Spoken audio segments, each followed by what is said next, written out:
ఇప్పుడు ఏదైతున్నదో ఈ ఈ నిన్నటి ప్రకృతి వైపరీత్యం, ఈదురుగాళ్ళు, వడగల వాన, ఏదో మొక్కజొన్న, మామిడి తోటలు పిందె దశలో ఉన్నాయి. అన్నీ మామిడి తోటలు పిందె దశలో ఉన్నాయి. బాగా తీవ్రంగా నష్టపోవడం జరిగింది.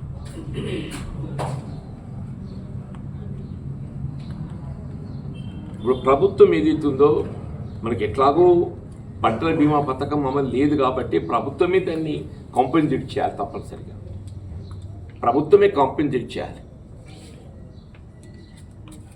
ఇప్పుడు రైతుకు ఆ పెట్టుబడి ఏదైతే దాదాపు 30,000 రూపాయల వరకు పెట్టుబడి పెట్టుకుంటే 20,000 నుంచి 30,000 దాకా పెట్టుబడి పెట్టుకున్నట్టు చేతికి వచ్చే పంట 50,000-60,000 పంట నష్టపోయింది.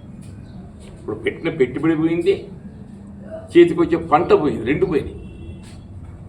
ఇప్పుడు కనీసం ఒక 20,000 మనం నష్టపరిహారం ఇప్పించగలిగినా కానీ ఏదైతుందో కొంత రైతుకు ఊరట కలిగిస్తుంది. గౌరవ జిల్లా కలెక్టర్ గారు విజ్ఞప్తి చేస్తే వారైతే ప్రభుత్వాన్ని నివేదిక పంపిస్తామని చెప్పానన్నాడు.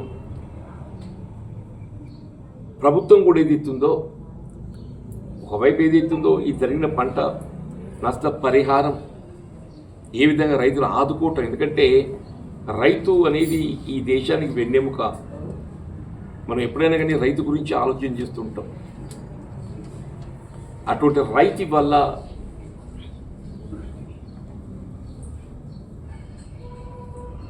తీవ్ర ఆవేదనలు కొట్టుమిట్టాడుతున్నటువంటి ఒక పరిస్థితులలో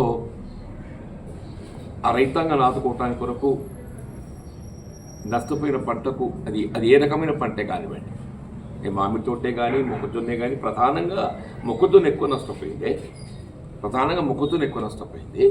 మామిడి తోట కూడా కొంత పెరిగిపోయింది. అదృష్టం ఏంటంటే పొలాలు అడ్డం అవి ఇంకా గుండుకు రాలేదు. పొలాలు ఏదైతుందో గుండుకు రాలేదు. గుండుకు వస్తే అది కూడా మొత్తము పుట్టబోయే అవకాశం ఉంటుంది. పొలాలు గుండుకు వస్తే ఆ పుట్ట పగిలిపోయే పరిస్థితి ఉంటుంది.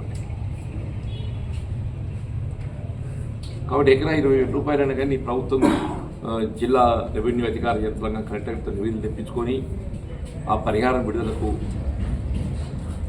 రేపు బడ్జెట్ సమావేశాలు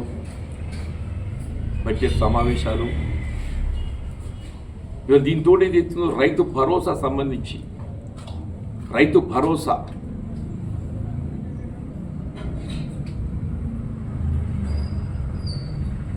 ఇప్పుడు తక్షణమే ప్రభుత్వం నిర్ణయం తీసుకుంది. సరే, ఎంప్లాయీస్కి ఏదైతుందో క్యాష్లెస్ ట్రీట్మెంట్ ఇస్తామని చెప్పి నిర్ణయం తీసుకున్నారు, సంతోషం. ఎంప్లాయీస్కు క్యాష్లెస్ ట్రీట్మెంట్ ఇస్తామని చెప్పి నిర్ణయం తీసుకున్న సంతోషం. ఇక్కడ ప్రధానంగా రైతాంగం అనేది మొత్తం రాష్ట్రమంతా విస్తరించబడి ఉన్నారు.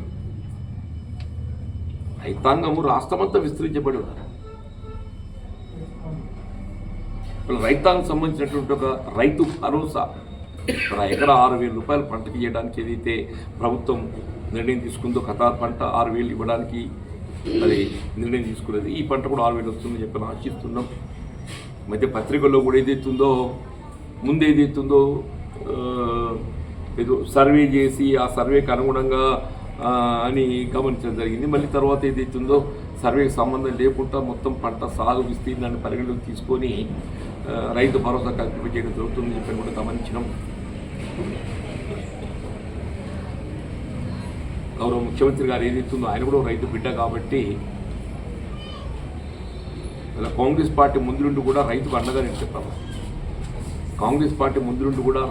నిలుస్తుందని భావించే ప్రభుత్వం